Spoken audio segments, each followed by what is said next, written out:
me a second.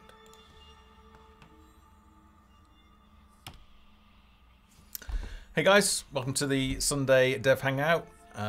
If you aren't following us on the Twitch channel, then click follow. Then you'll get an email reminder next time we go live. As usual, we'll be giving away a Folktale Steam key to one lucky winner. I'll give you details on how to enter that later in the show. All you need to do to win is just be watching the show. If you haven't got Folktale, then good luck. Hopefully you'll win. If you have got Folktale, then maybe gift it to a friend. Or you can even decline it if you don't want it, and we'll give it to somebody else. But let me know. Okay, so today we're going to take a look at a community map. This time not one of Matty 101's, but it's actually one that was sent to us by Elsid. I hope he doesn't mind us taking a look at it. I'm just going to go and open it while I'm talking. He sent it us because there's a bug where some characters are getting stuck, so I want to actually go and check that out. I'll just show, we'll look at it quickly in the editor, and I'll discuss a couple of things as well. I don't think we need that. Let's hide all that stuff that we don't need. Now, he said that he'd made a massive birch tree where the problem happened, so that's obviously the big birch tree. I kind of like it actually. If you just sort of zoom, go to the side of the map, I sort of like it as a really big feature. So I think we should definitely look to add in some like major trees that can be massive features that stand out from the other trees. Anyway, from what I understand, I think he had some guys down here. Let's have a look where they would run. So they would run down here. I guess they would go up here and then down here. So somewhere along the lines they're getting stuck. So I'm going to have a look at that, and hopefully you guys will see some useful sort of pointers on how to combine tiles, and also things to just look out in terms of any Nav-mesh related bugs. The one thing I did note is that Elsid obviously started, I don't know if he meant to put in the coastline or not, or whether it was sort of an afterthought, but what he's done, and he's mentioned it in the forums, is that he's actually put his tiles down on the lowest level. See?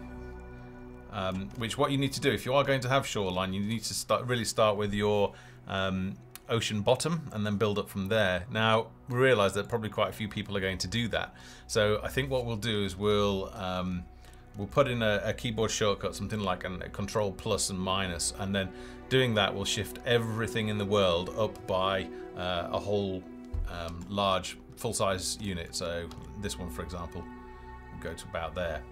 And that way it can sort of fix maps that if you started and then decided to retrospectively add a shoreline, and you go, oh no, at the moment I can't go around and select every single item in the level.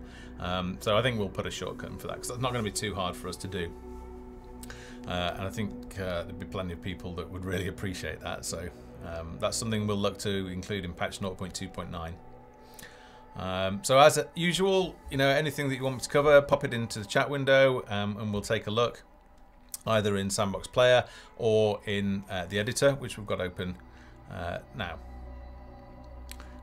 Just catching up with chat.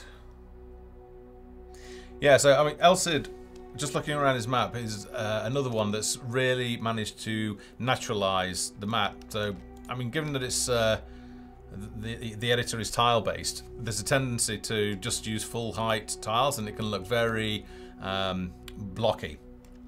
So a lot of the skill in designing natural levels is using a lot of the quarter and half height tiles, and he's obviously done a really nice job on that, and it's really nice to see. We've got a bit of stutter. Why is that? I think let's just shut that down. See if that helps at all. Yeah, okay. For some reason, when I've got the XSplit running, it stutters on the screen, so I'll just minimize that. Can you just let me know if you guys can see? In fact, just give me a second, I'll just check that you can still. Yeah, you can.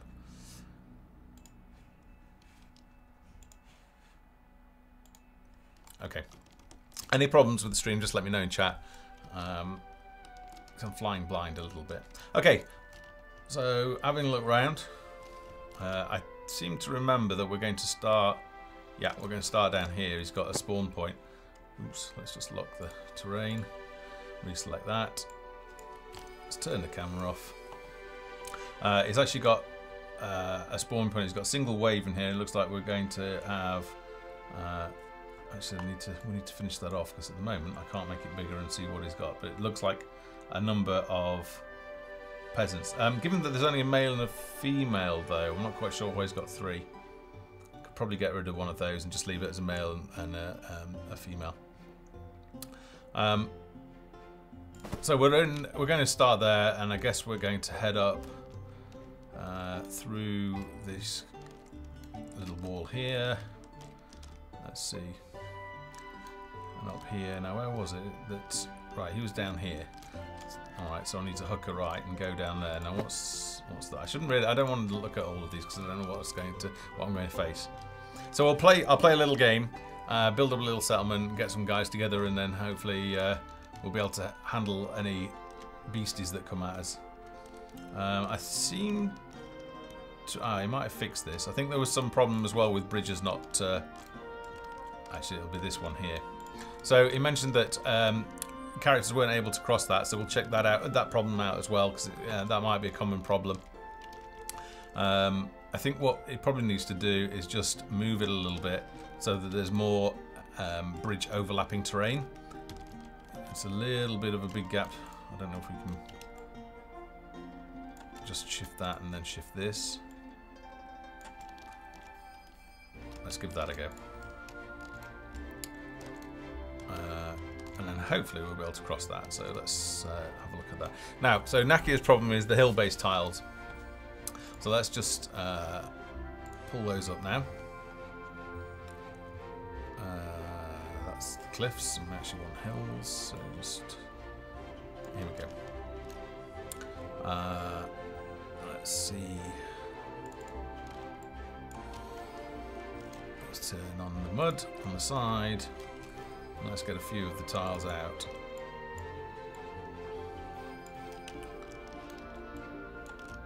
Okay, I don't think that's so much is the problem than regular tiles. It's the ones where you're combining half and quarter tiles, right?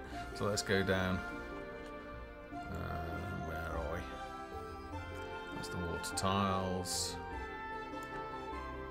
We've got a quarter. It might not be particularly easy to show, but I'll try my best. So that's a quarter tile. So right, okay, so this corner here might be a bit of a problem. Now there's a let's see, is it half diagonal? Yeah, I think that's the one. So if I just rotate that round. Right, okay, no, so it's not that one.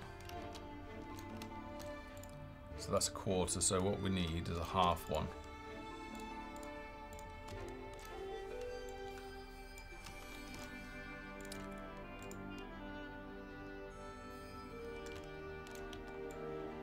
So what we've got here is we've basically got an incline piece, so half diagonal base, and what it does is you can see that the incline is steeper than a quarter tile. So that in this case we don't have a piece that would. Well, actually, do we? So it would need to go down a quarter on that side and then a half on that side, which is quite a specialist piece. So I'll just make a note of that. And that may be something that we'll be able to look into. So let me just see. It goes down.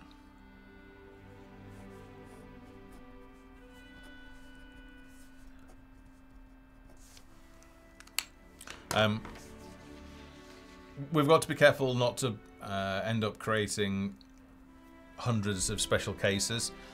So there are some limitations where, like this for example, what we actually want to do, probably just move that out a little bit, and we want to put use a half one in there. So if we look, we've got a half. No, I don't think that's going to be it, because that's going to go down. So it's not that one. It's actually going to be a half ramp that we want in there. Okay. Stonewood, yeah, we use the Unity engine. So there's no surprise that it'll certainly influence some of the controls, like holding down the right mouse button to move around. Okay, Naki, have you got any specific questions about this combination? It's just that if you do struggle sometimes, it really is. It could be a case that the specific tile that you're after doesn't exist. We'll certainly look into cases like that where we've got you sort of want a half going down to a quarter, and we'll try and provide those pieces in the future. So again, you've got now that was a quarter, so this one, because it's a half, it won't work. So if I sort of, yeah, you see there. So essentially what we're looking at there is we want a half to a quarter drop. It's a bit of a weird piece. Anyway. So how are you guys finding all of the new kit pieces that we delivered in 0.2.8? So we updated the cemetery kit, the kobold props, and the grassland kit to add in all of the mushrooms and torches. What else did we add? Mushrooms, torches, crates. I guess that was it in the grasslands kit. Oh, and some roots and things. Hopefully you've been using them, and hopefully this snapping system that we put into the cemetery kit is proving really helpful. I see that Elsid's used them here actually.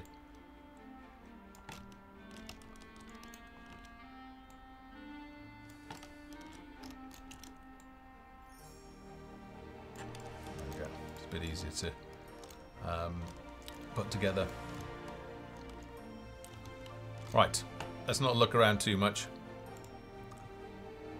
So I'm just going to quit out of that, and then I'm going to go and fire up the player.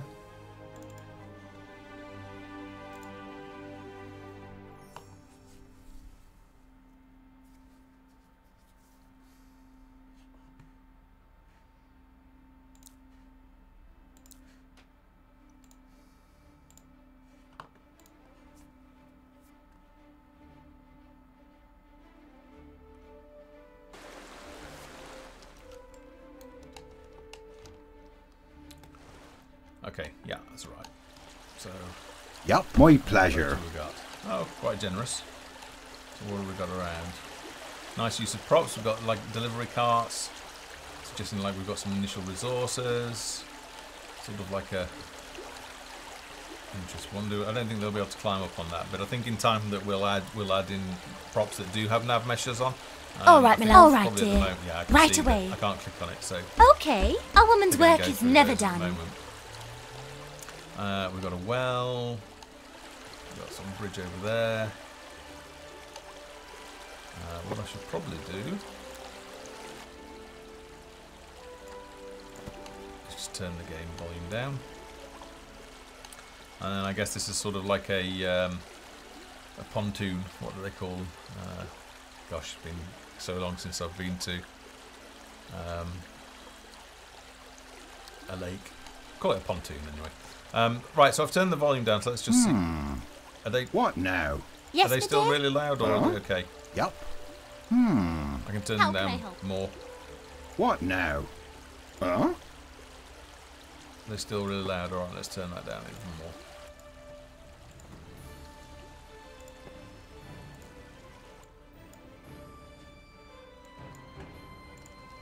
Yep. How about that? Something to do? What now? Yes, Petter. Huh?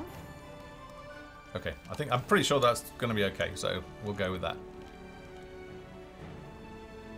Yep. Okay. So let's get some more buildings in. So I see. I think I want to save that for my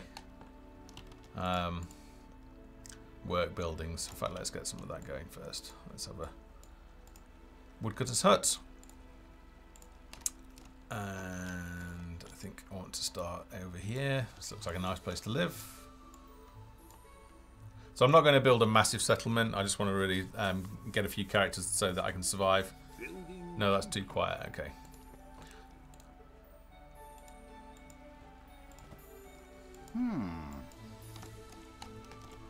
What now? Building completed. Okay, hopefully that's okay. Building completed.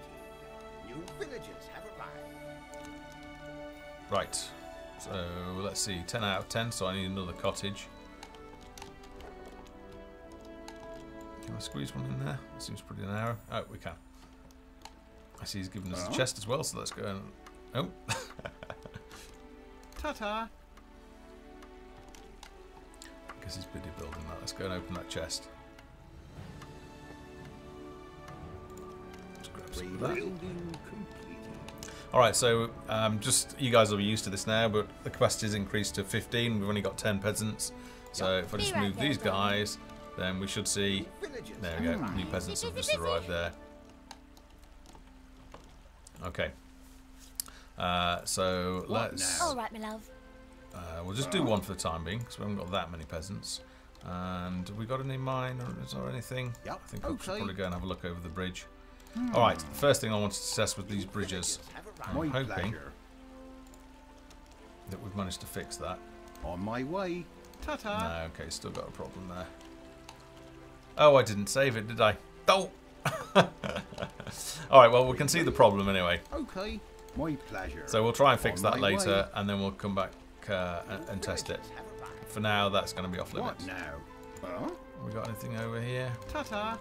Trying to see if there's a mine anyway. Aha! Aha, aha, aha. Really? Right, well, let's send Okay. you over, Mr. Cannon Fodder. My Let's go and check out this iron mine. On my way. Will there, hardcore Wookiee dancers asking, will there be a Ta-ta. fisherman's hut? It's on the list for 0.2.9. All of the assets are done. So the Really? fisherman's done. The fisherman's hut is done. Okay. Let's build. Where are we?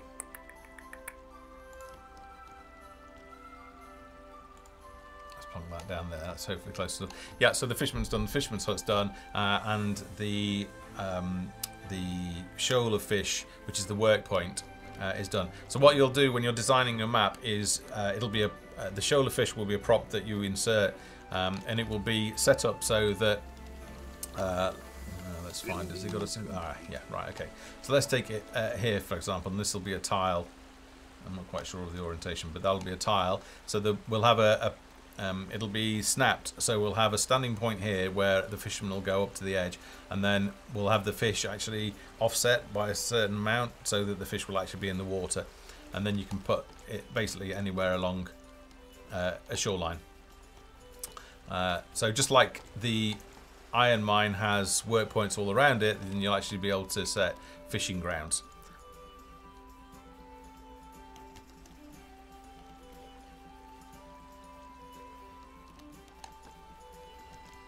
Yep. Okay, hopefully we're close enough. Yeah, we Yes, are. my dear. So we'll leave it at one of those, and then the last thing we need is a quarry. Has he got one around here? Can't see one. Yep. There it is. Right. Ooh, what's that there? That seems ominous. In fact, we've got a whole graveyard here, haven't we?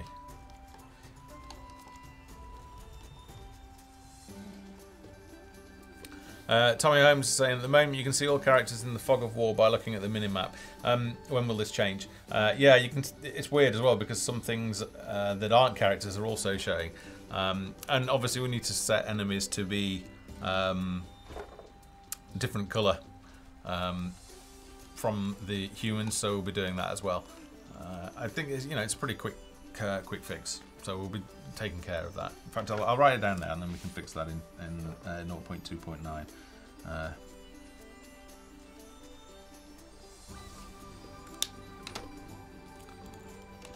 The minimap's not really been a priority. It's more just functional so that we can make sure that things are transmitting their locations better. Right, so where are we at? We need to... Where was that? Right. So let's have stone cutter large. Good.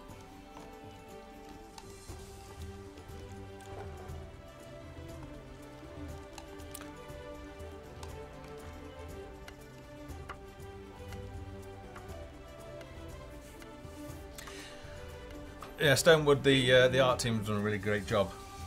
It's really coming together nicely. That's it. Key drops you down into the train cam as well, so you can get up, check out what your peasants are doing. You can follow them up. Okay, not quite up there, but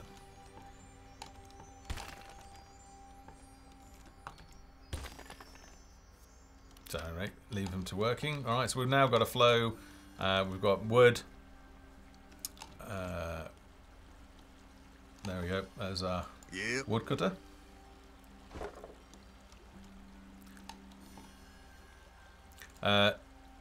Stonewood, yeah.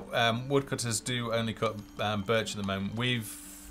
I think the art team have finished doing it so that the birch will now shake when let me zoom in. So when it's hitting it, there's no feedback from the tree, so we'll actually shake the tree a little bit, and then it'll also, you can fell trees as well. So that's on the list to be implemented. So the art assets are done, and that's come out of production, so it's ready to go into the game now. In terms of other trees, we're looking to extend it. Some tree, I'm not sure if we'll allow these sort of trees to be cut down. I don't know yet. But we're going to be moving to a model where you'll be able to clear like small piles of stone and maybe like small iron ore deposits, so you can actually clear away where your settlement's going to be based and create some more room. Right, okay. I think we need some food, don't we? Otherwise these poor guys are going to starve. I don't really want to get too close to that though. Something's telling me that... actually, let's put the fields down first. Let's just plonk it on there. Hopefully we can still get through there. Let's build it in there. And then hopefully I can squeeze that in. There.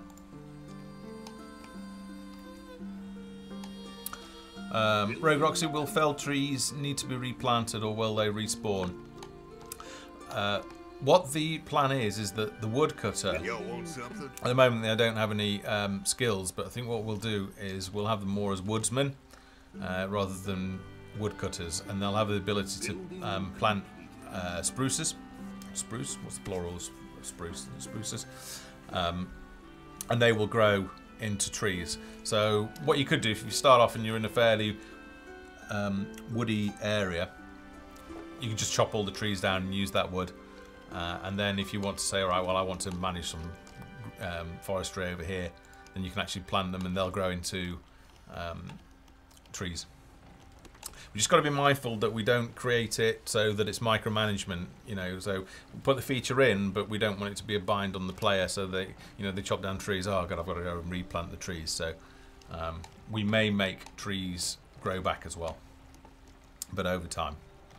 Right. Okay. So we've got. My pleasure. We've still only got 15 and 15. So let's just. I think it's time to get a little bit more population. Plug that in there. On my way. Let's go and check out this graveyard. Ta-ta.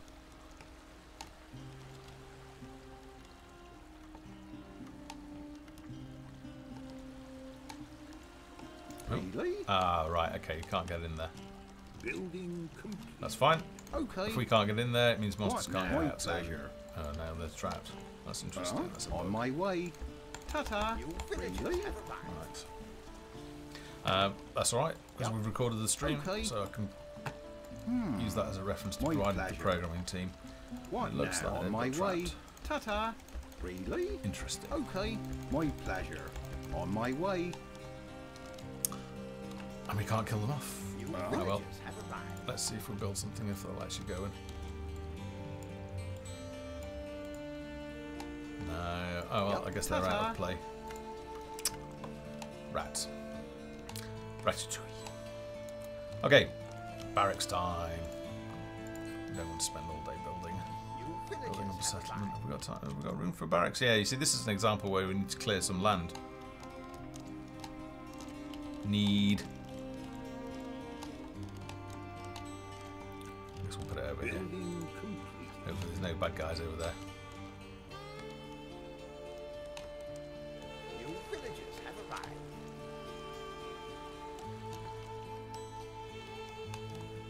How are we doing on resources? Plenty of planks. No firewood at the moment. Plenty of flour. Not much stone though, so let's have another stone guy. New villagers have arrived.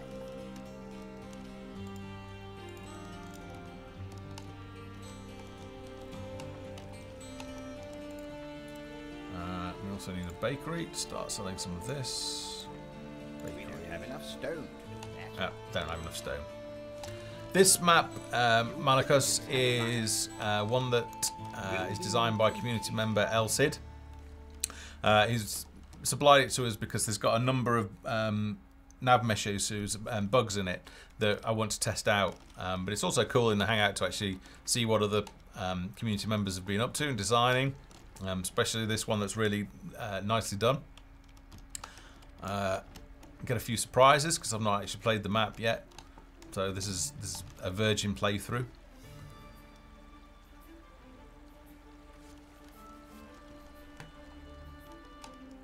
Right, what was it doing? Right. How can I help?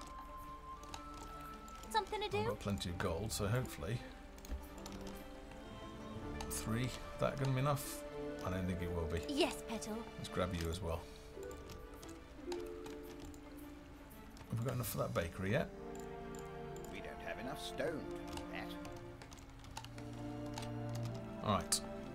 So let's give these guys some gear, All right, my love. especially armour. Yes, my dear? So open up the inventory and character sheet. First thing to do, let's give them a decent weapon. And then some armour. Give you some chainmail. Give you some leather gloves. Pauldrons. Some leather leggings. A belt. I think that's enough for you. So I pointed this out in the blog, but when you change weapons, they'll now actually get equipped. Oh. Oh.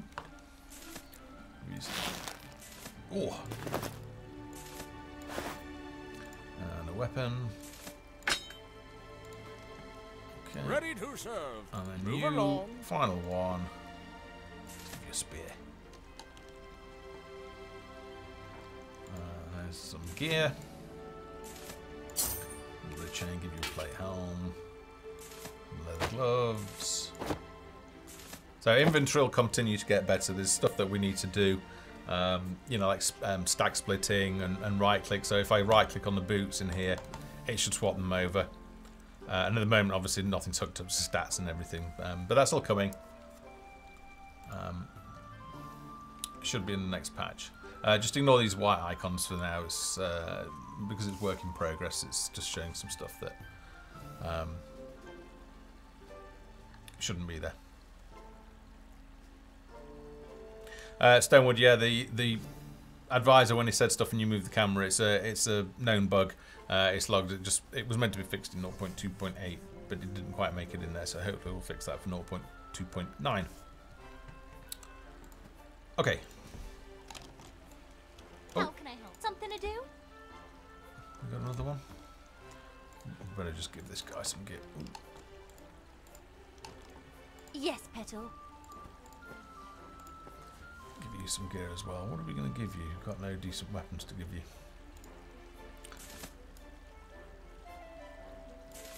Give you the boots.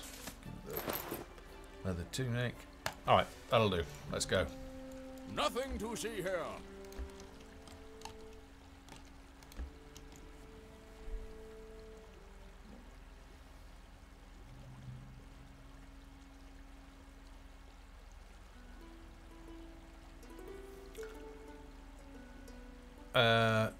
Tom Helms, can you elaborate a bit? I didn't quite understand your 1, 2, 3 sentences back. Sure, that's alright. So let's take a hunter as well. Hunters are workers though, so they've got a tendency to want to return to work. We don't have enough stone to do that. Alright, I'm going to cheat. We haven't got time. I'm going to fit that in. I don't think I'll fit that in anywhere. Can fit it in there? Yes, we can.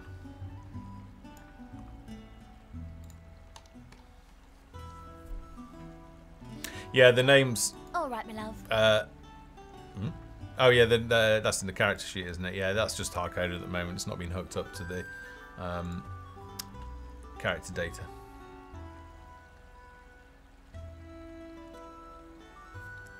Well, we tend to prioritise the more difficult tasks first, because things like hooking up names and stuff is just like a task that you can do with your eyes closed. So the question is, well, why haven't you done it? Well, literally sort of nav-mesh bugs and more critical things like that tend to get higher priority. What we do is, leading up in the week before a patch, we tend to go through the task list, and the easy stuff will get added in just before, because it's really quick to do. So we're able to tick off, like, for 3 weeks we'll be working on 1 or 2 tasks only, like the difficult stuff, and then final week it's sort of the list of things. So the patch notes are like, they've got a couple of things on, and then in the final week the list of patch notes just goes whoosh and grows. Just tackle the difficult stuff first, and don't worry about the easy stuff. What now? Right. Now what did I do with my guys there? How No. can I help? You know, stuff like command groups, like Control and 1 and things like that, have not been implemented in Sandbox yet, but it's easy to do. Hannibal said, is there a way to find idle villagers? There was in the tutorial. Once we add the civics menu in, again, that's not in at the moment. All that stuff's really sort of easy to put in. So we tend to take a chunk of the easy stuff and do that in the patch, and then, but rather than just doing it all in one go, as I say, we tend to prioritise the harder stuff. Right, am I going? Oh, hello. Oh, some deer. Kill a deer. That's it. Alright, well, I don't want you to carry them. No.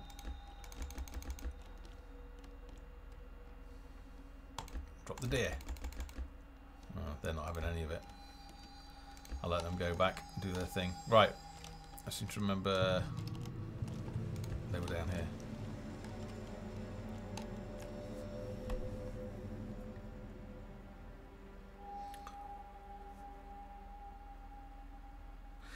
So Tommy Holmes, will the items have a tooltip that tells you their stats? Yes. So you can equip better stats? Yes. I think, in fact, it's on the list, I think, for 0.2.9. In terms of giving units a bow, I think I said in the blog, yesterday's devblog 26, that we'll be implementing profession constraints.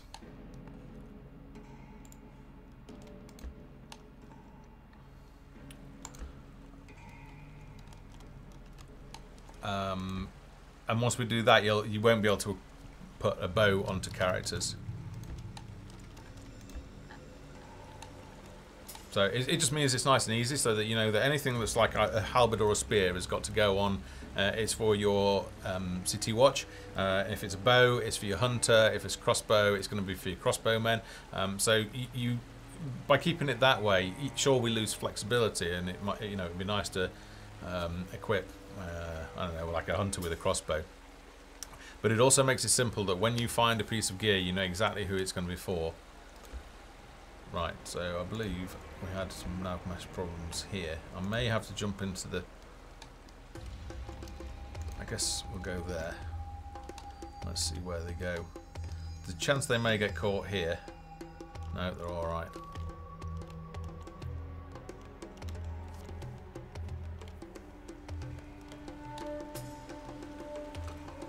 One thing that we'll be adding at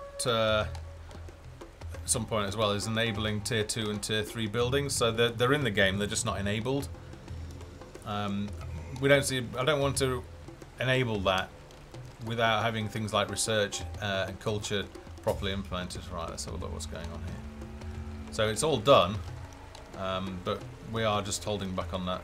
Okay, not quite sure where they got stuck. I might have to check the forum. Can one of you guys check the forums? I guess it'll be under Sandbox editor feedback. Hey Owen. Oh, I can't seem to. What if we click there? No, we got round okay there. What do I meant then? Yeah, the night and day cycle is really fast. We'll be slowing that down. There's all sorts of things, you know. I'd like to change the sky, but it's not critical to. Oh, right. Thank you. There you go. Camera's back on.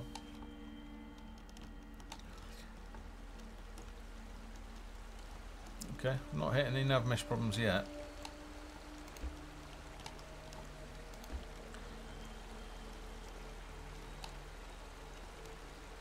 Oh, the bug is where the big tree is. Ah, right, okay, so let's go up here and have a look.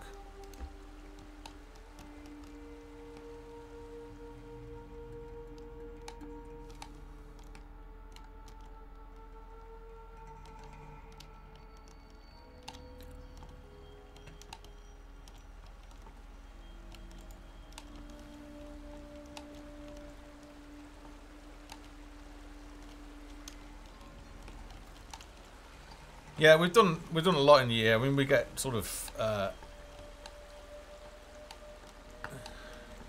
we get some negative feedback, mostly from people that don't understand what we've been doing with Sandbox.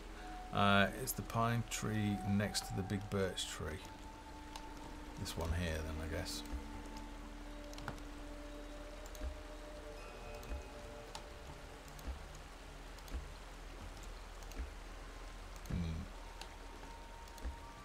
Pine tree next to the birch tree.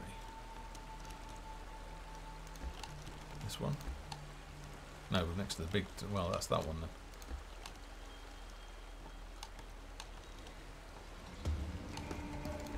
then. If Ed Elsid is around, just one thing I've noticed there is I can see the background through that one there.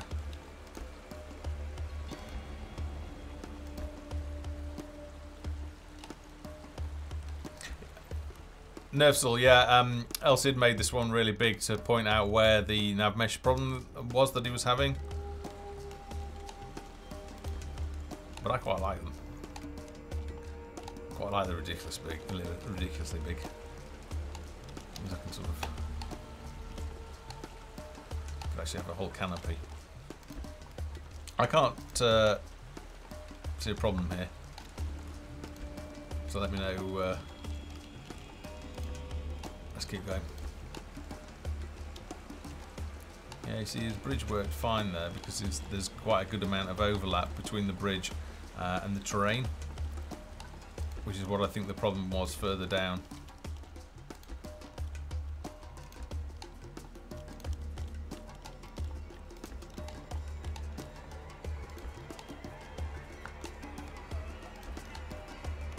I don't think he's put loads of monsters in it. Yes, it's really nice. I like the sort of natural shape that he's got in there.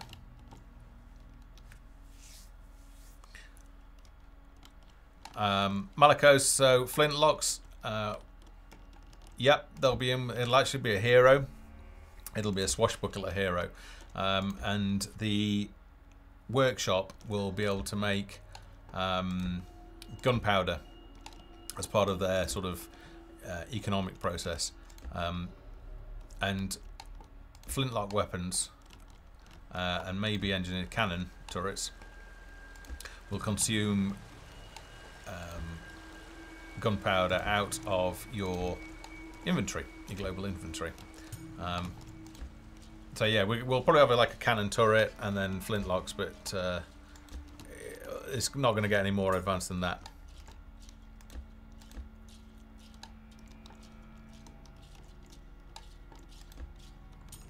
Hardcore Wookie Dancers asking, will the appearance of your worker city watch change when you upgrade your building to tier 2, for example? No, the appearance of the workers won't change. just the building. No, it's just more deer. Completely lost now. I'll just have a good look around. Alright, so we're up in the hills. Alright. Where have you come from, Mr. Boar?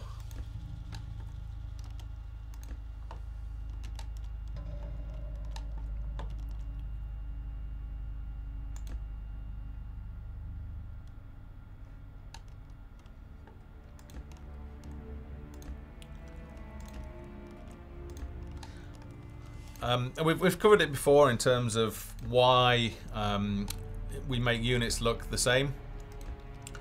Well, they're not all the same. I mean, we actually did quite a lot of work on. Probably not the right characters to. Something to do? They're off. Yes, they're off to work.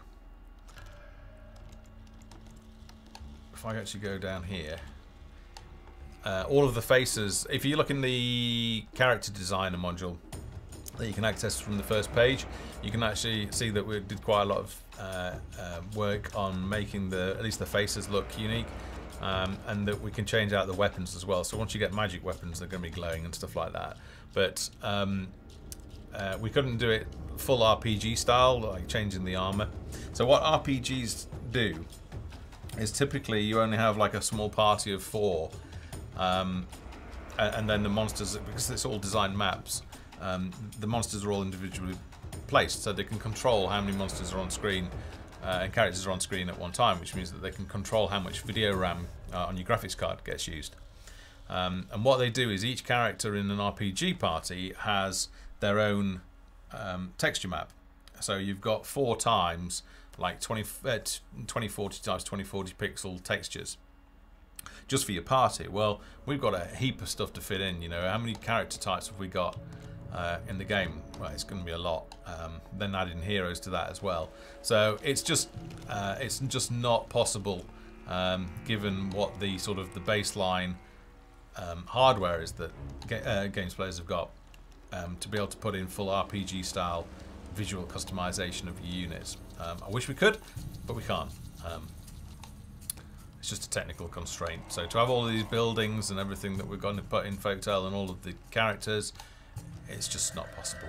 Unless we support like a niche 1% of games players, which should just be commercial suicide. So hey ho, that's the world we live in. Sorry.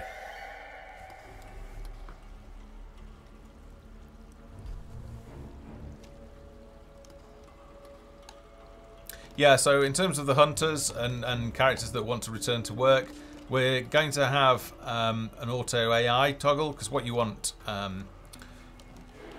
in terms of the City Watch, it's military unit. I should really exit out of Skype, shouldn't I? Just bear with me a second.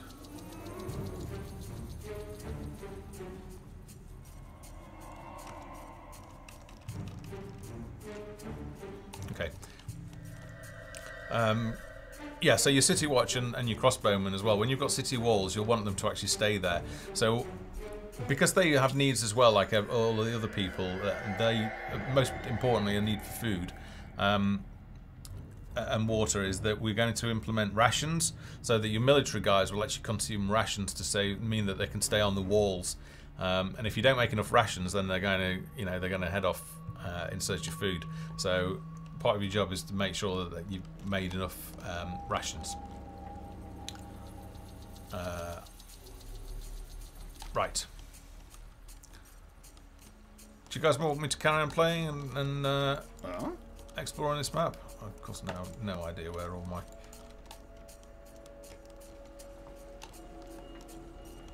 Because I've been talking, I have no idea where my... What's up? I've lost my guys. Aha, I found them. Okay, just going to ask you guys. Let's go up here. This bridge, and what's over this bridge looks kind of interesting.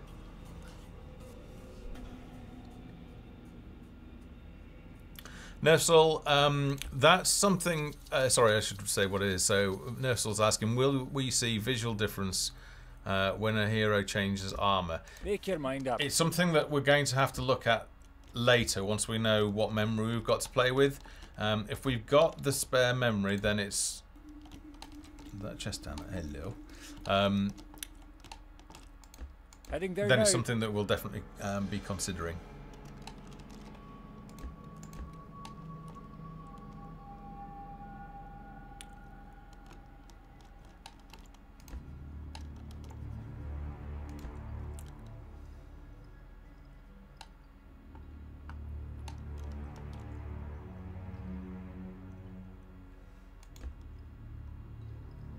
Whatever you say.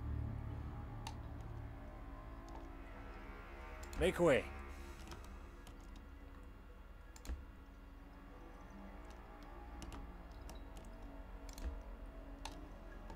What sort of internet connections do you guys have that are experiencing stream problems?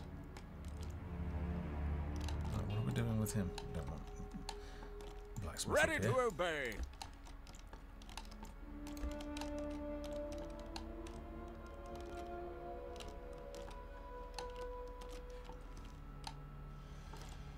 I don't think there's anything along here, so actually let's go up here.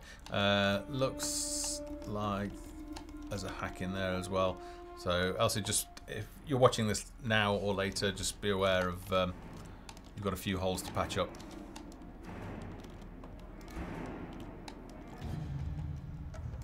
Yeah, I think it could be internet connections. It doesn't necessarily have to be. So, for example, one of our programmers that's in Sweden, he's got a really fast internet connection, but sometimes it lags for him as well.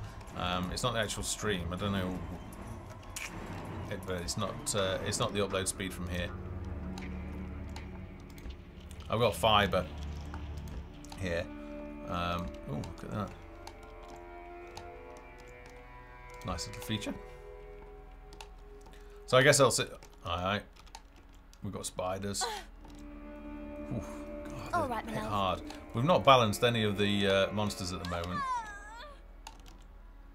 Oh, you got one. Ready to serve. I need to put combat sounds in as well. Villagers have That'll arrived. definitely help. We've not balanced any of the Ready stats for battle. of creatures and things like that. So I think what we'll do is we'll make monsters a bit weaker, and we'll send a lot more at you. And we'll put in the bounds so you can't go off the screen as well.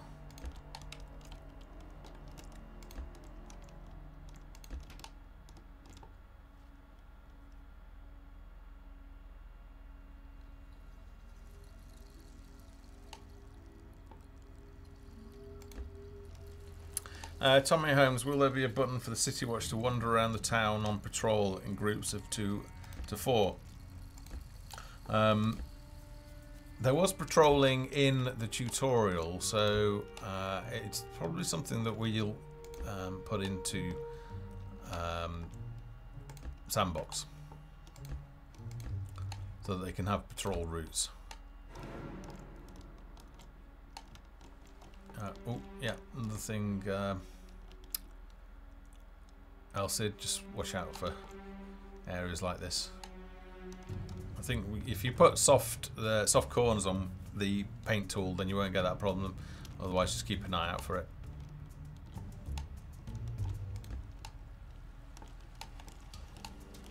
Oh, where did he come from? More spiders.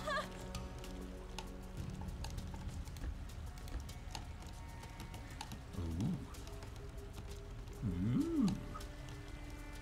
Now I think some people have reported that you can't actually get characters under there, so let's give that a go. Interesting. Alright. I guess I'm not meant to go in there, so let's click down here.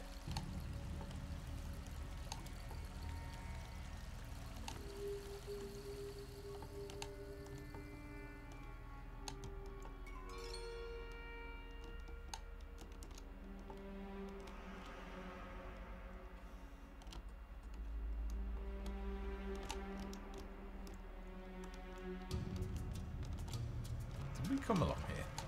Did I just miss all this bit? Didn't I?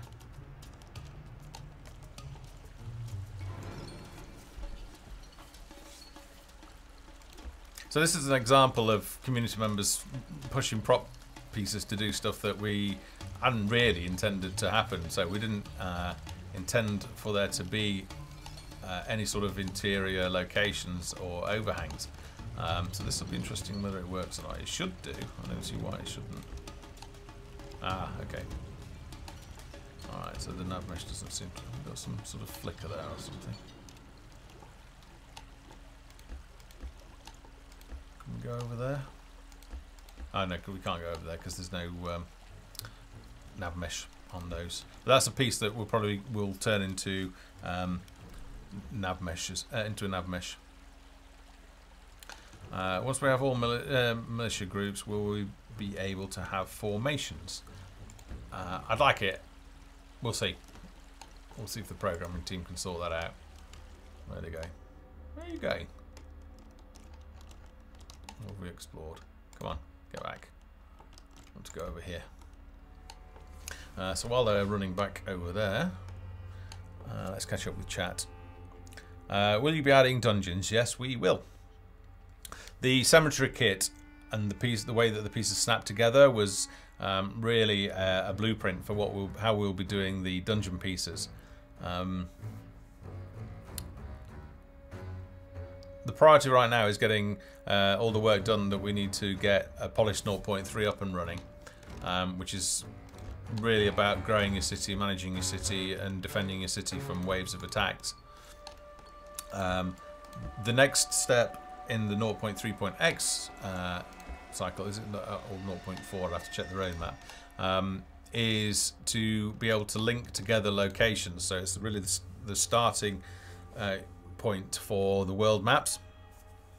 So we're working at the moment. The team are working on content for the swamp. So the characters and the textures and all the props that go into the swamp map. Because we added the goblins in 0.2.8, we're actually going to allow you to go and have a look at their home as well. This is pretty. Get around there. Run! Oh, they're going to get you. Go! I think they're going to get wiped out. Oh! Sorry. Oh.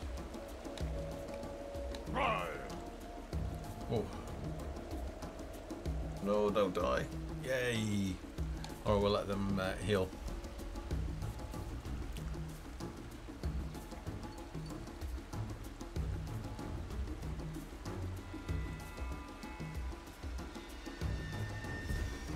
Okay.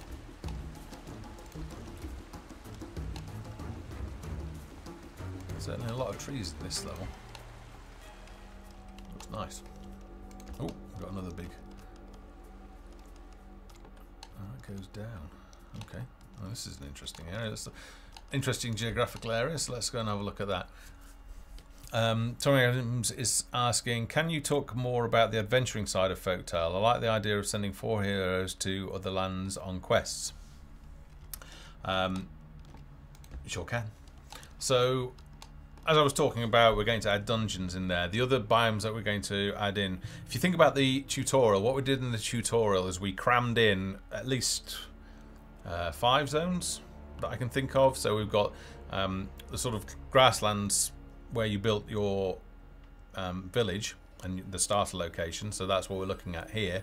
The next area that you sort of you get sent to is the snow zone and all the snow temples, and we've done a lot of the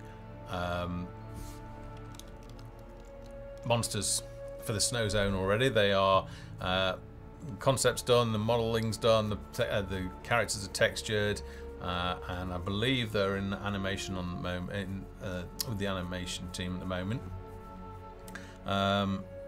So that's happening.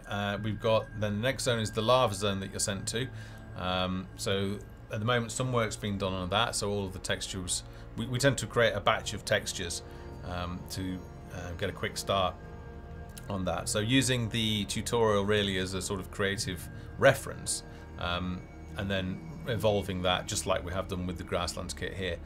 The desert was an optional zone in the tutorial, but that will be its own zone as well. We shared some concept art for some of the creatures in, let me think, that was way back, so that was maybe dev blog, I don't know, I'm only guessing here, 16, something like that. So go and check those out. In fact, there was some concept art done for the desert scene, so you can see where we're going with that. We've actually got some music written, I think, for that as well. In fact, we're going through all of the zones, and all of the ambient music has been written for that. Desert, and then dungeons, and then of course the swamp. So all of those sort of biomes, and then once we've got those, then we can look at bringing the tutorial across to use sandbox tech. I was looking down here, wasn't I? What was that? All right, nice use of route there. How large is the team? There are 9 of us. There haven't always been 9 of us. So when let's see, we started. Well, we obviously started with 1, myself, and then we grew to. Let me think. That was Tom and Rich, and they came on within sort of 6 months of starting. And then we slowly grew, and then there's like Jen came on board, Hayden came on board, and then we launched on Steam, and then Hayden came on after that, and then we've got Mag, who's the musician, he came on, Aaron came on board, let's see who else, yeah, so I think there's 9 of us now. We're funded through to completion. I'd like to hire more people onto the team so that we can deliver things more quickly. To do that, we're going to have have some sales drive. So 0.3 is a big sales drive for us, which is important why it's polished and not just rushed out. And then if we can do that, then that would enable us to hire a programmer and maybe another environmental artist. For the voice acting, for the tutorial, a number of voice actors actually helped us out and provided their services to us, and they'll be used to voice those characters, but obviously there were a lot more characters introduced into Sandbox that weren't in the tutorial, and for those we're writing the scripts for those, and then we'll go out to well, we'll mention it in our community, but we'll go out to the voice acting community and have open auditions for those. So we'll publish the lines, and then people can submit auditions for those, and then the successful actors will send into local recording studios and get high quality recordings of them. But it's not just the human characters in Folktale, you know, it's potentially a lot of the monsters as well, so there's an awful lot of voice acting that will go into the game. It's a big undertaking for an indie team, because voice acting takes a long time. You've obviously got to write all the script for everyone, and then you've got to go about actually holding auditions, so you get umpteen auditions to listen through for each character, and then you've got to choose them, and then you've got to do all the legal contracts. We can take that bear on. I really like this map. It sort of feels like I'm up in like the Alaskan mountains or something. I think once it adds in more spawn points, this is going to be a nice map.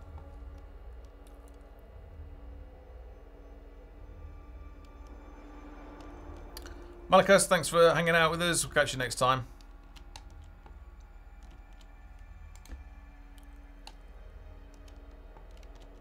Yeah, well, because we've done it already for the tutorial, we've got the formats pretty much nailed down. We learnt from the tutorial, so it should go pretty smoothly. It's just quite time consuming, that's all. It's not... What's that down there? Snails! Yay! I don't know why, I just love the colouring on the snails. We've got some more over there. Let's just walk up and then walk back. Get rid of... Oh, it's gone to night time. So snails will be a source of goo, which will go into your goo turrets, which is what you need to slow monsters down. So that's why we've added those guys.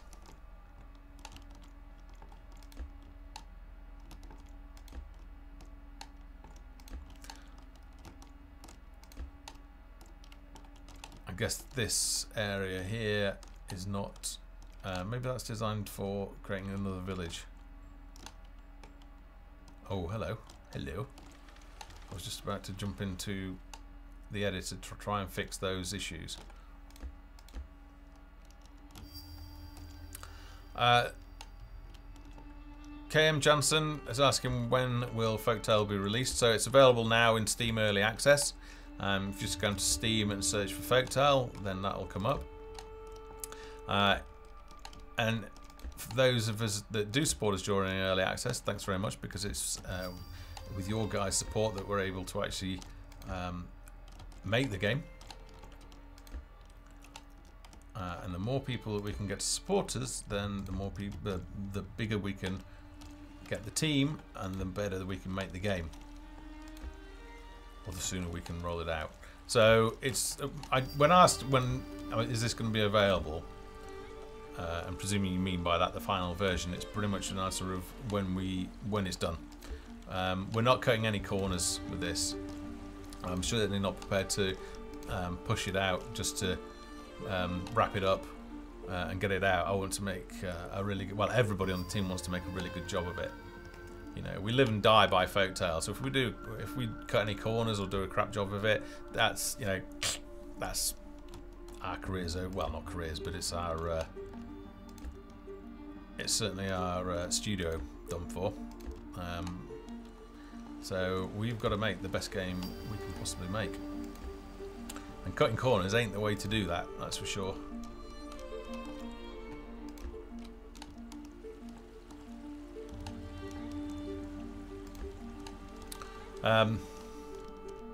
It can be hard, you know. Some guys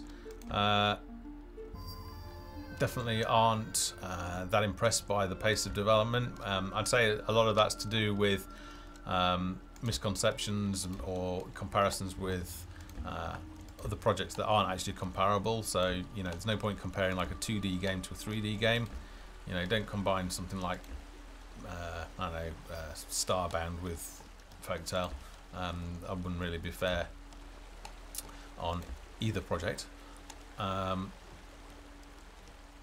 then, you know, you look at team size as well and funding.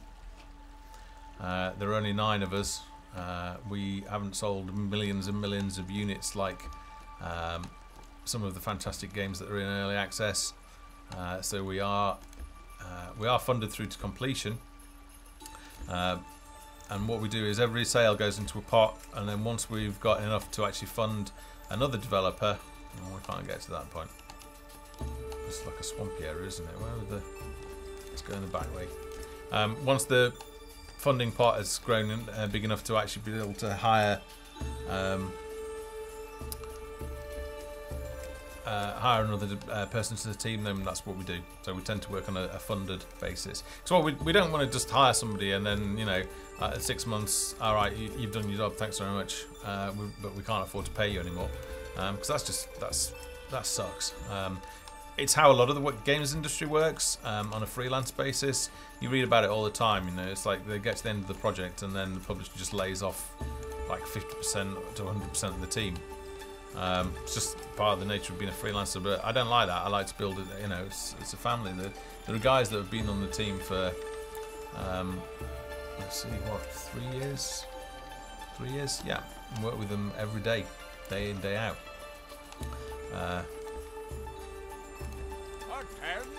They deserve to you know, have some stability just like everybody.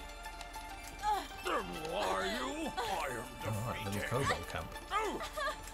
So the kobolds were added in, well, they were made to work. Oh, they're gonna get right. Run! Oh, I got wiped out. Okay, it looks like a cool area. New villagers have arrived. Alright, let's jump into the editor and see if we can fix up some of those issues. So I'm just going to quit out of that. Fire up the game again, open the editor, let's let it fire up.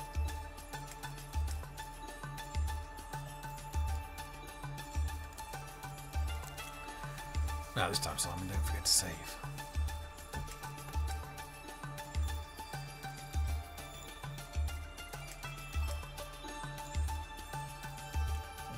Let's check the stream's okay. Yes, it is.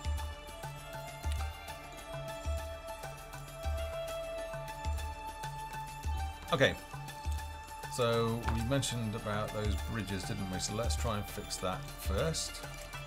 And to do that, I want to move this island. There's a lot of tiles. There we go.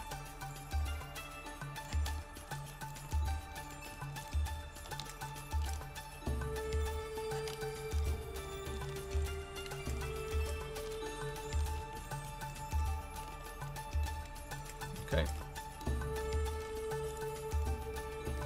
And there was a problem, I seem to remember, down here as well, wasn't there? Now that's I'm gonna have to refer to the programming team.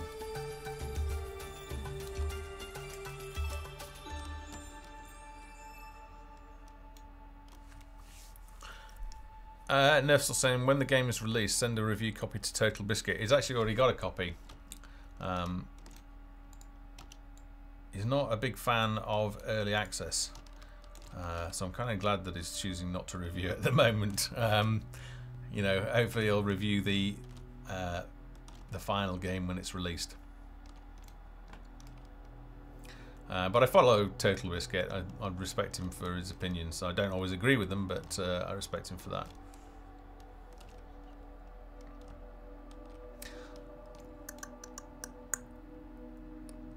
How's the Kobold race going to be expanded, or do you feel like they don't need expanding?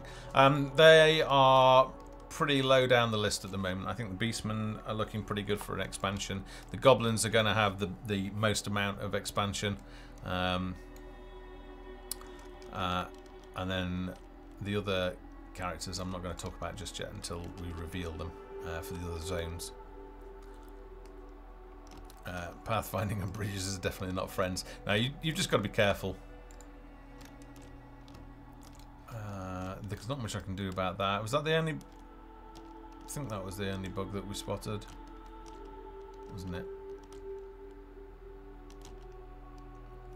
Not quite sure what the problem was around here. There's no reason, because trees don't have gliders on or anything, so people can pass right through them. So I don't really know why I got stuck on there. What's that? Looks like there's some road on there.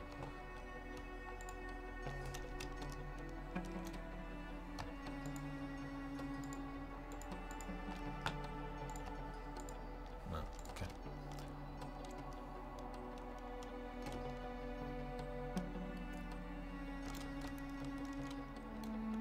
So let's go back. Let's save this map.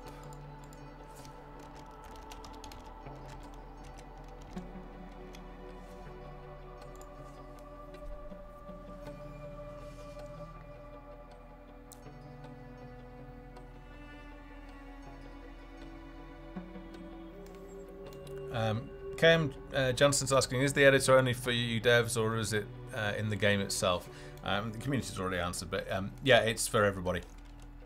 So what you'll be able to do is, at some point in the future, when we add something like Steam Workshop support, I say something like because it may be Steam Workshop, or it may be a service that we set up and the game connects to. But if you are creating maps and worlds, you'll be able to actually upload those and share them with the community. If you're a player and you're not particularly interested in designing maps, that's not a problem. You're not going to have to spend any time in the editor at all. You can play the world that we're going to ship with the game, and then once you're done with that, if you want to play a completely different experience, just connect up to the community services, check out the highest rated worlds, download them, and you'll be playing those. So likes of you know, Matthew 101, Elsid, and everybody else in the community that's creating great maps and learning the tools and giving us feedback, I'm pretty sure that they're going to be creating some really great maps, so there should be plenty of content. The reason why we've supplied the editor and the question that we get asked is, why are you guys spending all this time on the editor? What about you know, providing gameplay that players can actually play? I totally understand that, but to be able to build the playable experiences, we need the tools to be able to do that. And that's what the editor is all about. It's just we decided early on that we were going to put these tools into the community's hands. And what that means is that random worlds are great and all that, but you can't actually put in the creativity of the human mind into randomly created maps. Whereas if you can hand sculpt those worlds, you can put a lot more gotchas and twists into a map. And by allowing the community to upload their own content that they've created, that's going to supply quite a wealth of content that you'll be able to download, which will take the place of, you know, having random maps. Right, so save. So let's just jump into the player.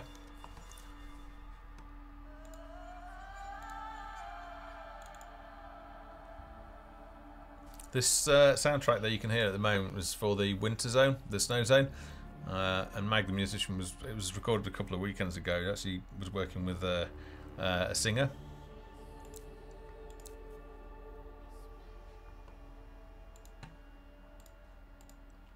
Hey Blackheart.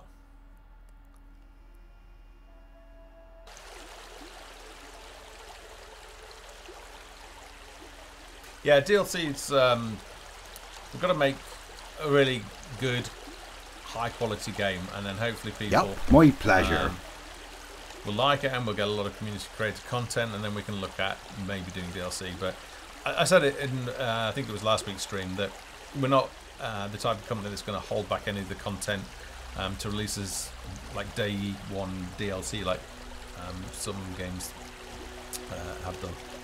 It's literally all going to go into the final version. If we're creating the content now, it's going to be in the final version. Camfrey will be back.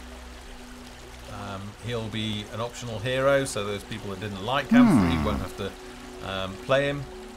But those people that do love him will be able to play with Camfrey as a hero. Okay, so right, Nav-mesh. What now? On my way. Ta-ta. I'm hoping that I fix this. Really? Okay. Yep. There you go. So it's just my an pleasure. Issue. On my way. Ta-ta. Really? Oh right, it looks like we've got a problem with okay. the bridge. So it looks like this one isn't working now. So it's just a matter of tweaking. My pleasure. No, on my way. That one. We've gone too ta-ta. far. Okay, so I can probably just shift it that way a little bit. Really? Okay. My pleasure. We can't make it work for every possible on my way. If you find that something's not working, just tweak the position a little bit until it does work. And in most cases it will work. Ta-ta. If it's a bug, let us know in the forum and then we can fix that. Really? Nav-mesh stuff we tend to fix okay. In the next patch. But my pleasure. It needs to be reported to us. Right. On my way. What I do is I just shift this bridge slightly that way to the right, and then hopefully that'll fix it. I'm not going to go back in again now.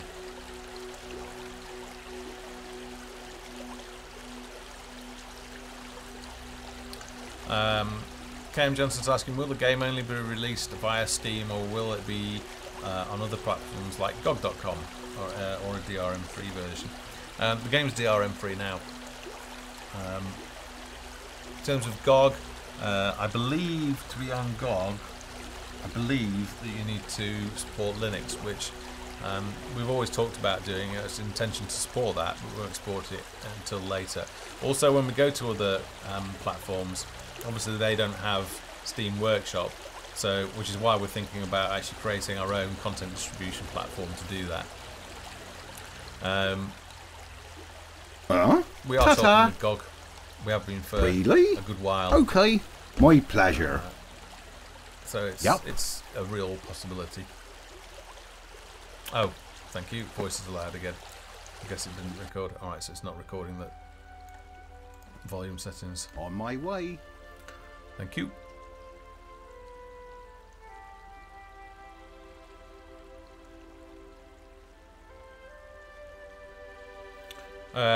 There will be a vineyard.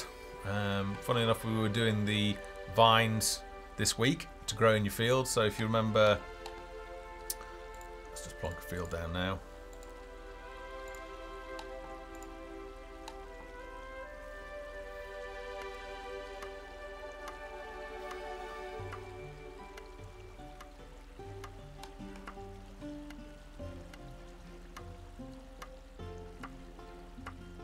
Building completed. Alright, so I mentioned that you can now plant different crops, so you can grow pumpkins or you can grow wheat. We'll also add in herbs for the herbalist and vines for the winery, so you'll actually be able to create wine.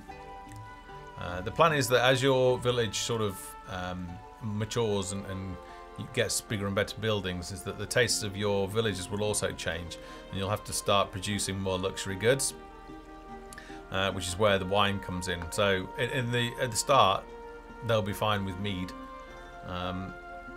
So the monastery will go to the bees and create honey mead. But as your villages get a little bit more advanced and their taste buds change, you're gonna have to start meeting those needs. And if you don't start meeting those needs, they're going to become unhappy, and then when they become unhappy, they're going to rebel, and they're going to do things like set fire to your buildings.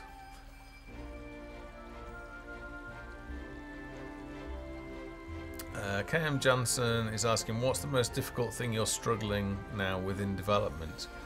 I don't think there's anything we're necessarily struggling with. We've got an extremely capable team. I guess the one thing is not having What now? All right, dear. the team size. A bigger team would definitely help. Ta-ta. On a personal level, managing the expectations of community with a limited budget and a limited team size is pretty tough. So from a project management point of view and a project lead point of view, that's particularly tough. I guess some of the other challenges, not necessarily things that we're struggling with, but some of the challenges that you meet on long are momentum curves, so roller coaster rides. So you'll have periods of really great development, and then there will be periods of slow productivity, and finding ways to sort of motivate the team and get the team working again. That can be a challenge on larger projects, but I wouldn't say there's any sort of technical wall in front of us. Everybody's really skilled at what they do.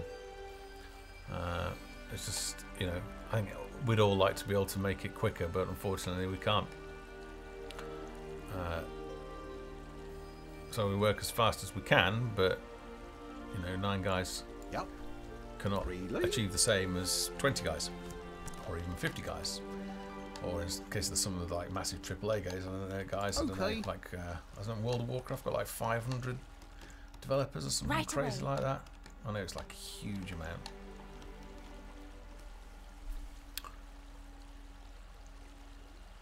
Do you know Captain Cookie on Steam? I have no idea.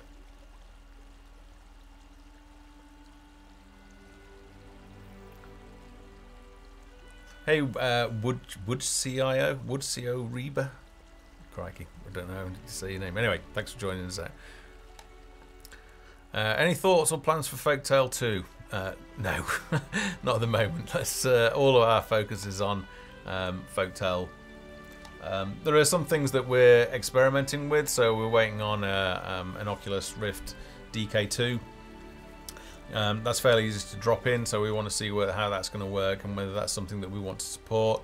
They are dev kits at the moment. They're not a consumer unit at the moment, although consumers can order them. So we've got one of those to just evaluate whether that's going to be a really good experience or not. So really it's just about making Folktale better right now.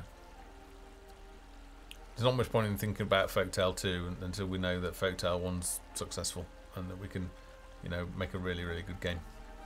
Obviously, we're confident that we can, but you know, until we actually deliver that final shipped version, there's not much point in thinking about Folktale 2, especially because we're going to have to think about things like DLC and stuff like that. So,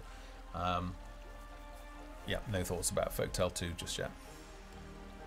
I think there's probably stuff that we know the machines are constantly going to be evolving, so we're going to get more graphics RAM to play with and better systems, things like that. So yeah, there are constraints that we're working to now that I think, oh god, I wish we could do this, and we just can't. So we talked about like the graphics memory and the number of peasants, and making the character appearances be different. So I'd like to have been able to do that.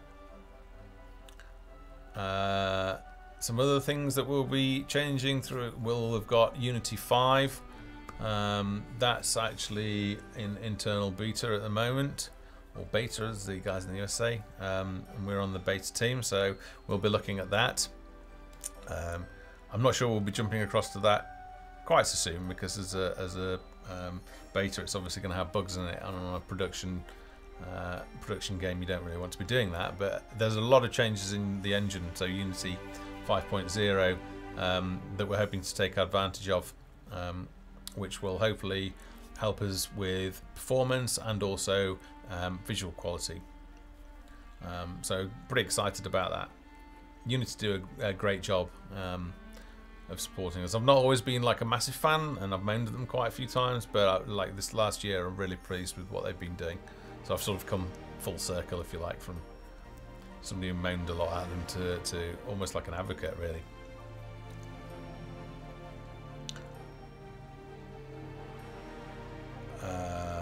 Plans for PS4 version? You never know.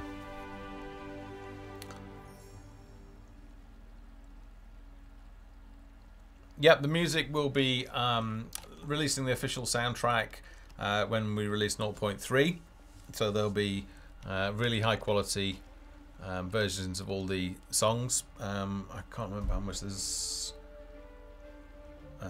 Let's see, there's probably about 45 minutes to an hour of audio now at this stage, and by the time we launch, this should definitely be over an hour, and then that will keep. Once we've released that, we'll obviously keep adding to it as we compose more and more music tracks. I've also been looking into t-shirts as well, and we'll give away some of those in the stream. In fact, talking about giveaways, it's the giveaway, the Steam Key Folktale giveaway. Alright, so to enter, you need to be watching, hopefully you are right now. To enter, you want to put exclamation mark and then enter in lowercase. So I'll just do it now in chat, so like that. So if you want to be in with a chance of winning a Folktale key for Steam, then enter now. We'll give you, let's say, 5 minutes. So get in there, and then we've actually got the random roller plugin, so we'll roll that, and then we'll announce the winner, and then we'll send the Steam key via Twitch's inbox as a private message. Nakia Rogue, there's no space between the exclamation mark and enter.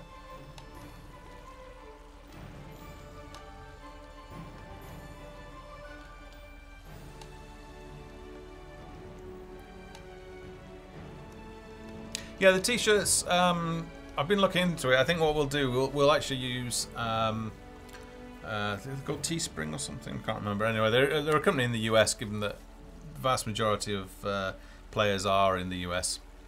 And they'll also do worldwide shipping. So we'll set it up on those, and then I think we'll get a batch produced that we can give away in the Hangouts, and then also for sale as well, and you'll be able to select your size on there. But we need to look at design work on those. I think we talked about using some of the funny sort of screenshots with the phrases underneath. I think we'll probably do something like that, or maybe some of the characters. But hopefully we'll do some cool t-shirts that you guys will be proud to wear. Orwood's asking, will the idle villager button be back anytime soon? It will. Well, it won't be a button as such. It'll be under the civics menu, and the civics menu will show you an overview of what all of your characters are doing and what all the buildings are doing. I think it was shared in, I don't know, Dev Blog 12, something like that, maybe 16. I don't know. It's the one where we shared all the UI. Just a reminder, if you want to enter the competition to win a Steam key for Folktale, enter the competition now, ! Enter into chat. We'll be rolling shortly, so I don't know, a couple more minutes.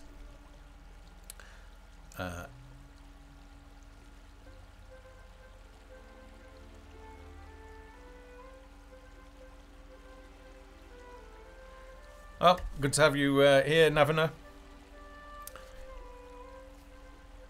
The stream's growing slowly. Hopefully we'll be able to make it great, and we'll be able to give you guys a chance of winning some cool stuff. I guess because we're on sort of like a monthly patch cycle at the moment, and we patched last weekend, so it's always sort of, I'm not always sure what to stream the week after a patch week, other than because we've already gone through patch 0.2.8 last week, and it's like, all right, okay, well, what do we focus on then? So I can either, you know, build maps, or I can answer like questions that have cropped up in the forum this week, like any areas that people have had any difficulties with.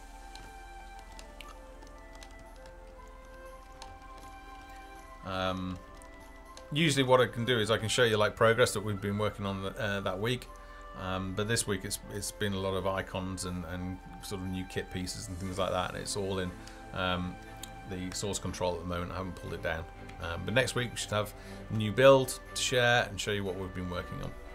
Right, final call, all in for the chance to win the Folktale key on Steam. !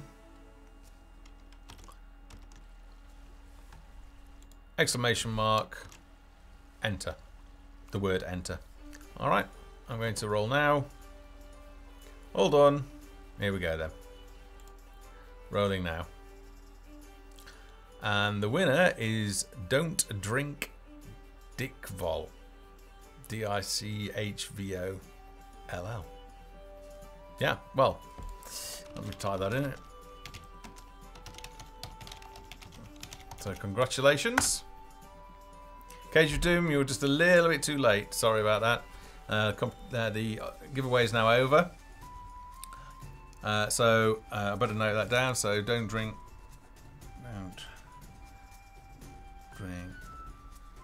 all is the winner. I'll be sending you your Folktale Steam key at the end of the stream.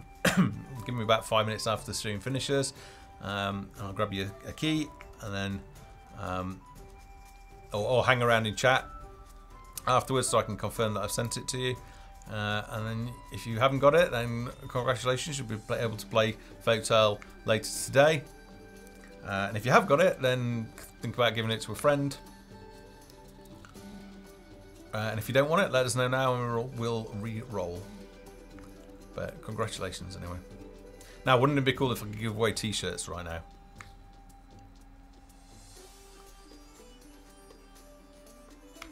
I think what we need to do is post up some concepts, t-shirt concepts, and get you guys in the forum to share your opinion on whether you like them, and then we'll probably put like the best 1 or 2 or 3 up.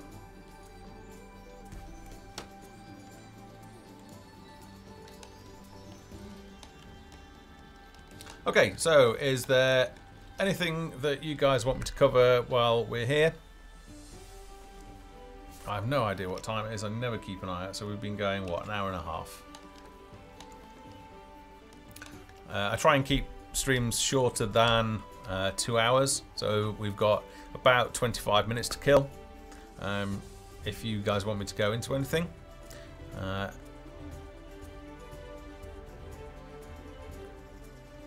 Actually, you're asking, do I ever sleep? I do. Sometimes I don't, but sometimes I do. But most of the time I'm alright. But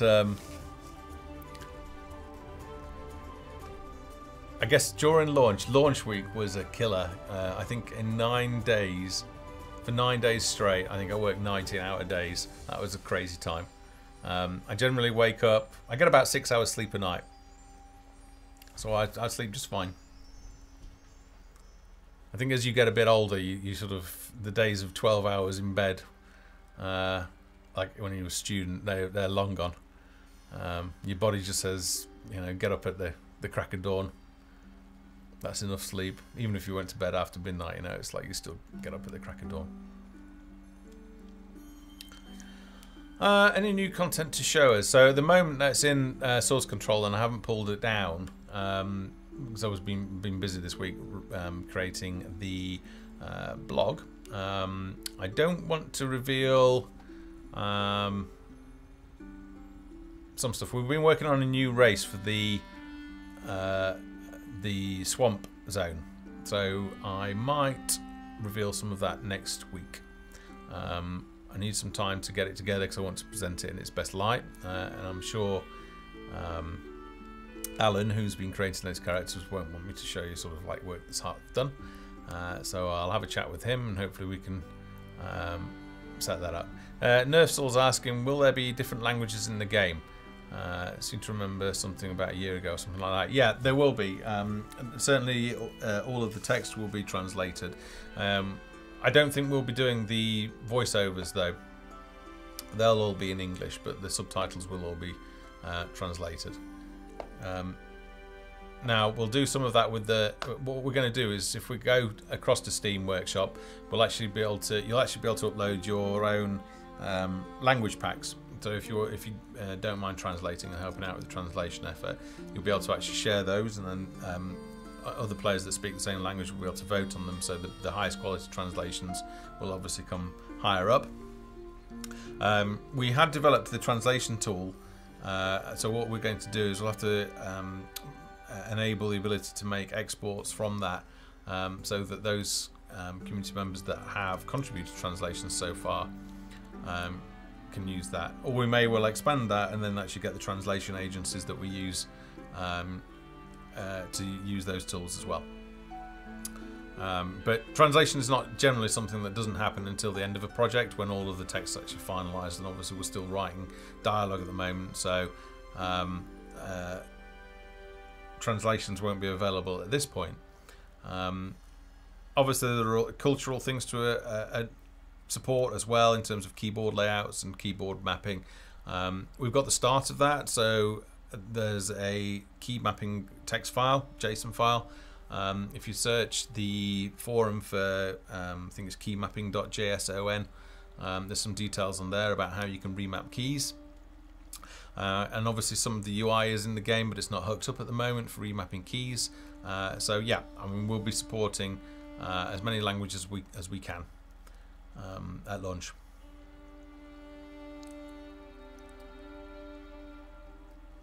Hardcore Wookie Dance is pushing for Lisbon.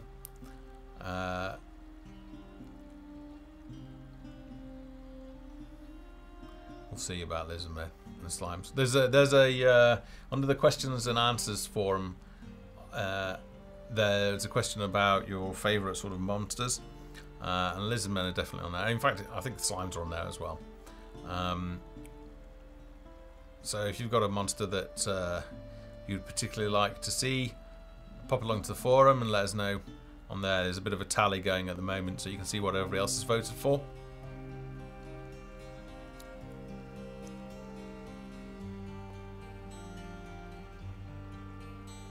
Yeah, if you guys create maps, you know, when they get to a state that you're happy with them, then share them. You can either, well, post them on in the forum first, under the Sandbox Editor subforum, preferably with like a screenshot or maybe a little bit of footage. We'll check them out, and then we may sort of get you to submit them to tech support@gamesfoundry.com.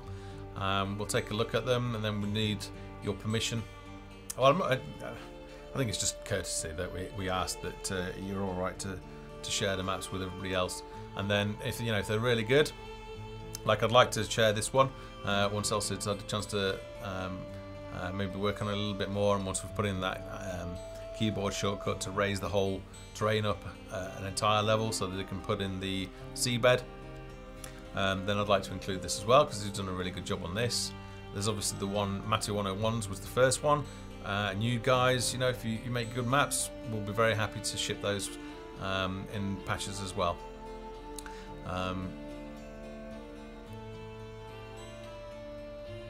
Let's have a look. Just reading through chat. How many patches do you think it is until patch 0.3? I don't think there's that many, but I think there was a topic in the forum about where we discussed what we were officially going to call 0.3. So if you look at the roadmap, you'll be able to see that there's all the details for like 0.3.x in there. What we've said, and in fact, I think it actually 0.2.x stops at, I don't know, actually I don't think it's listed. But it's hard to say. We need 0.3 to be, it's going to be a sales push. So we need to time it right. Now, October is a really packed launch period. There's a lot of AAA games scheduled to come out then. Although, strangely enough, like I keep on reading about all of them getting delayed and pushed into 2015. But October's looking like a really busy month. So if we're ready for October, excuse me, it may not even be the best time to launch on there. Because we need to maximize that opportunity in terms of getting extra exposure for the game, to be able to get in new funds, to be able to hire a bigger team, to be able to deliver the game faster and make it even better. So even though 0.3 in terms of content and functionality might be ready by October, we may not want to launch it then. So what we're going to keep on doing is bringing in content from 0.3.x, and we're just going to keep calling it as a 0.2.x patch. So you guys will get 0.3 as soon as it's ready. It's just that it won't have the label of 0.3. What we might launch and market as 0.3 is probably like 0.3.4 or something like that. I hope that makes sense. It's kind of a little bit confusing. It's nothing to do with production. It's purely a marketing and sales thing. But yeah, rest assured, you guys will get 0.3 as soon as it's ready. Okay, more catching up. Do you support Azerty at this time? Stonewood, if you look in the forum, as I say, search for keymapping.json. In fact, I'll just go and have a look now. In fact, let's do that. Give me a second. Let's have a look at that now.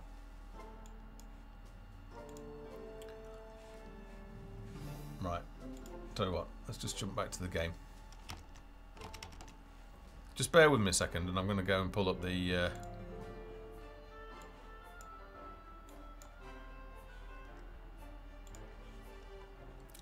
Right. So this is the this is my local build. To access your files on Steam, you need to right-click on Folktale, go to Properties. I think it's like the 4th tab, like Local Files, and then click Browse Local Files. And at that point, you'll see a folder structure that looks like this. On PC, this is obviously on PC. Mac's slightly different. You have to open the app file, go into the Folktale_data folder, Streaming Assets.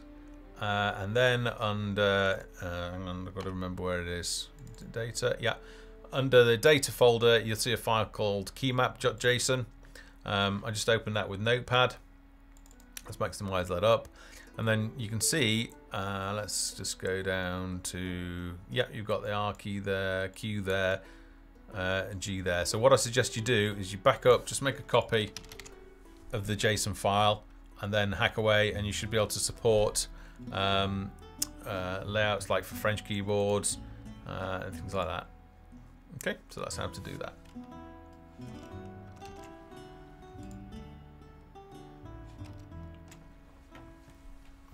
Okay, let me quickly catch up on chat.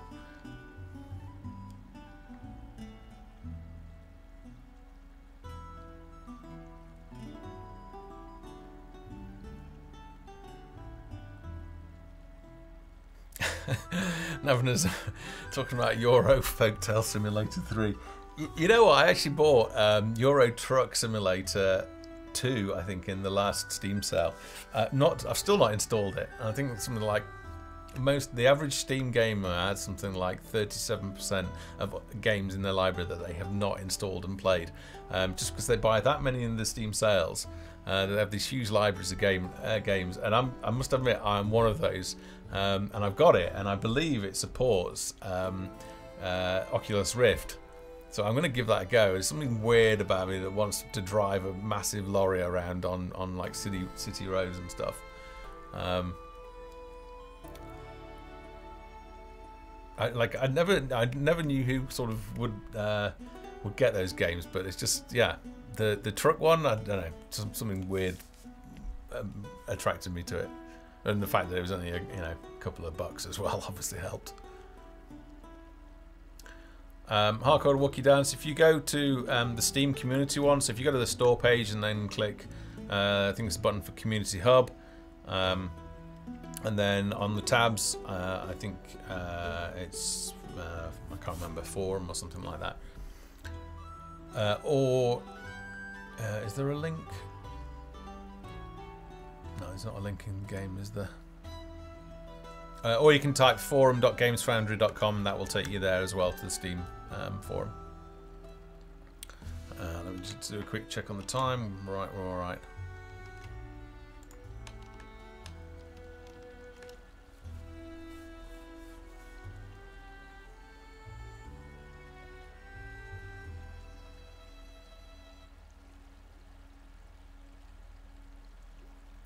KM Johnson, I'm thinking of buying the game. Convince me to buy it. Well, if you've been watching this and we've not convinced you to buy it yet, then I'm not going to be able to do it now. I say, just, if you're not comfortable right now, that's fine. Hold off, maybe for like 0.3. I think the launch video for that will convince you. Obviously we're very open and transparent. Hopefully, we're one of the most active developers in terms of community engagement. That's a definite plus in our side. Development pace, you've got to be comfortable with that. We're all working hard, but it's whether you feel like that we're working fast enough and delivering content fast enough. We get a lot of stick for that, so just be aware of that. We want you to be comfortable and come on board when you're ready to support us. If that's at launch, that's fine. We are funded through, but it'd be great to. Well, you know what? You're here now, aren't you? You're here in the Hangout, and that's what that matters. And I'm pretty sure if you do that and you hang out with us all, you're going to end up copying. You may even win a copy of it.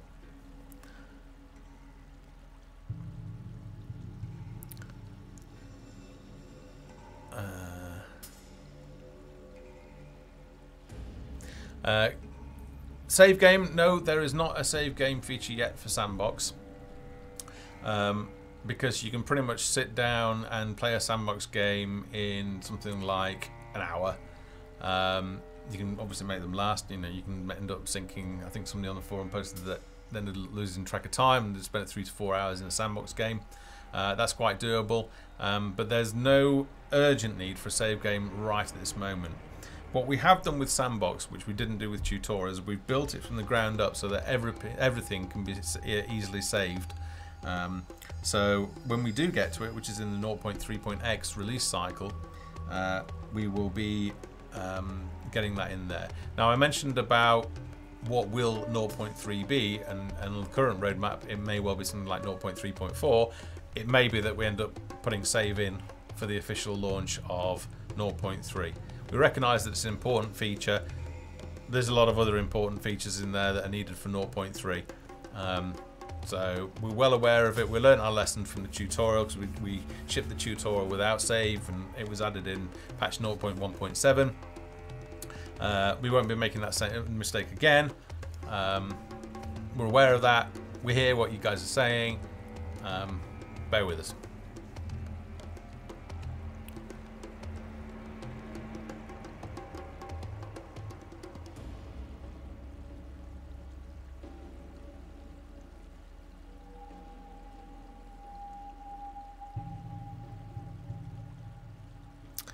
Hutchie is asking, what was your first computer? Not console, computer. When I first started, I think I was about 8 at the time, and it was an Apple IIe with a green screen VDU that, you know, soaked you in radiation. And that was, I had to stay behind at school to use that. And then I think when I was, we're not talking about consoles here, so we're not talking about Atari 2600, are we? The first one I had, I can't remember how old it was. I think the first one at home I was maybe 10 years old, and it was in the UK it was called an Acorn Electron, and it was the smaller version of a BBC microcomputer, which you can Google for and have a look. And it's what David Braben released Elite on, the first version of Elite. God, I sank some hours into that game, I can tell you. And I'd been learning to program on the school's BBC Micro Electron, used the same OS. So that was the first computer I had, and started programming. And then after that, I think it was like the Commodore 64 and a friend's ZX81, Commodore 64 and a friend's Amiga. And then I think I eventually went across to PC when I was 18, and now I'm 40. So I've been in the industry right from, well, I've been playing games right from the start. Obviously 8 years old, I wasn't in the industry. That would have been an accomplishment. Stonewood's asking, are you going to upload the Dev Hangouts on YouTube? I heard Twitch is going to make changes and delete videos that are older than 2 weeks. We're looking into it, because I have tested that and it does work. It takes a while, but it does work. It may be something that we do.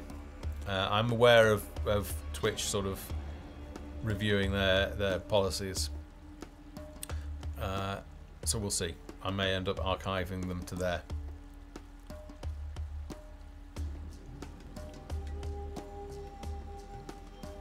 I guess I can start the process now. I'll set it off. It's just going to take a while. So I may as well start transferring them.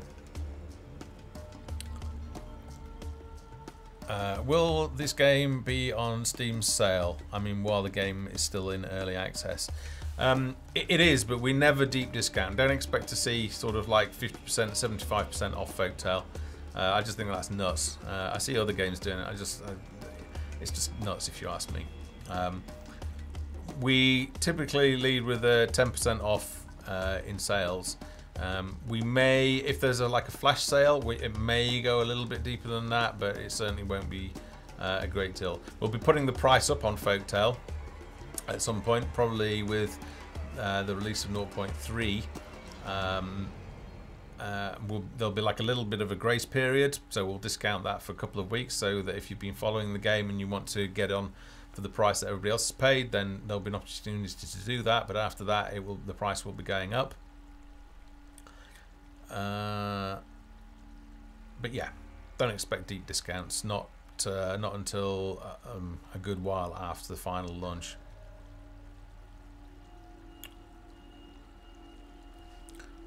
Quick time check. All right, we've got 10 minutes left.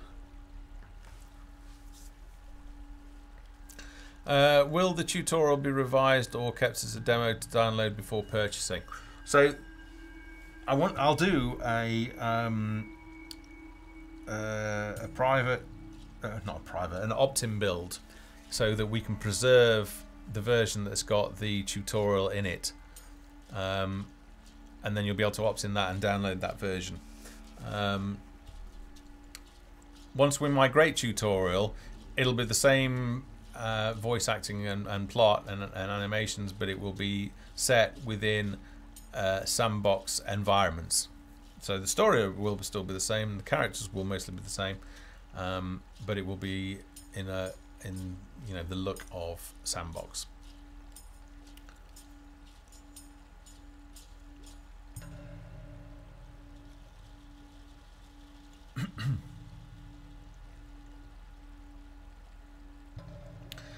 Cliff Straight Half is definitely in there.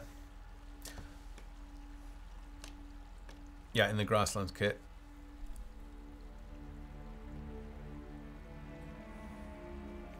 Okay, guys. Well, I think that's a good place to wrap it up. Thanks for joining us on Sunday for the Dev Hangout. Remember, if you haven't followed the channel, follow us now on Twitch. And we will see you next week. In the meantime, any questions, we're on the forum, so type in forum.gamesfoundry.com and that will take you to the Steam forums. Any questions you've got there, we'll try our best to answer it with our moderator Nakia, if she gets to it first. Any problems that you've got, let us know and we'll try and look at those in next week's Dev Hangout. But otherwise, enjoy the rest of your weekends. I hope you've had a great one. Here in the UK, it's Bank Holiday Monday. Not that that means particularly a great deal to me, but for everybody else, they've got an extra day of playing games and doing whatever you get up to at the weekend. So yeah, thanks for joining us. See you soon.